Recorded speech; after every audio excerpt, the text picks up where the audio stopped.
मैं विजयनगर साम्राज्य के विट्ठल मंदिर का वही मूर्तिकार हूँ जिसने इसके खंभों को ऐसे तराशा कि पत्थर भी मधुर स्वर में गाने लगे। ये कोई जादू नहीं बल्कि प्राचीन वास्तुकला तकनीक और ध्वनि विज्ञान का ऐसा अंगूठा मिश्रण था जिसने एक ही पत्थर से 400 भिन्न ध्वनियों को उत्पन्न किया। लेकिन इनके रहस्य को कोई भी सुलझा नहीं पाया है, यहाँ तक कि तुम्हारी मॉडर्न साइंस भी। उड़ीसा विजय के बाद राजा कृष्णदेवराय ने मुझे तुंगभद्रा के तट पर ये रहस्यमयी संगीत स्तंभ बनाने का आदेश दिया। इसके लिए मैंने सोनेरस रॉक्स को चुना, जो 2.5 अरब साल पुरानी पृथ्वी की सबसे कठोर क्लोजपेट ग्रेनाइट चट्टान थी जिसमें सिलिका और मैग्नीशियम जैसी धातुओं की अधिकता होती है। मैंने प्राचीन ज्यामिति और सटीक माप सिद्धांतों का पालन करते हुए इन विशाल स्तंभों का निर्माण किया, जिनके अंदर 7 खंभों को ऐसे तराशा कि वे स्वतंत्र कंपन कर सकें। जब ठोस ग्रेनाइट स्तंभ को थपथपाया जाता है तो पत्थर के भीतर फ्लैक्चुरल वाइब्रेशन उत्पन्न होता है, जो हवा के साथ मिलकर ध्वनि तरंगों में बदल जाता है।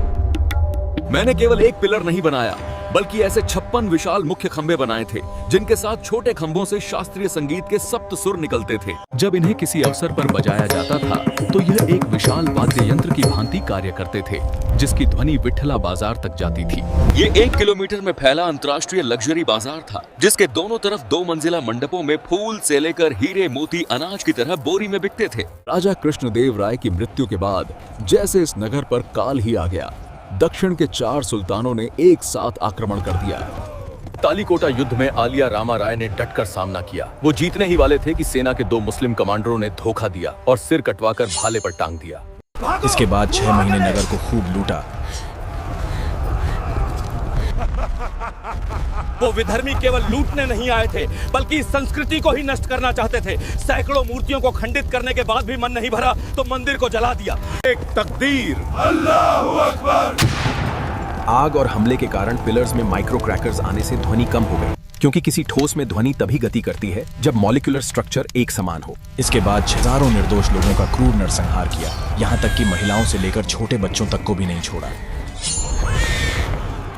जब वो गए तो कंकालों का ढेर छोड़ा, जहां अब सन्नाटा पसरा था। समय के साथ ये नगर शापित हो गया, जिसमें जंगली जानवरों और डाकुओं का राज था।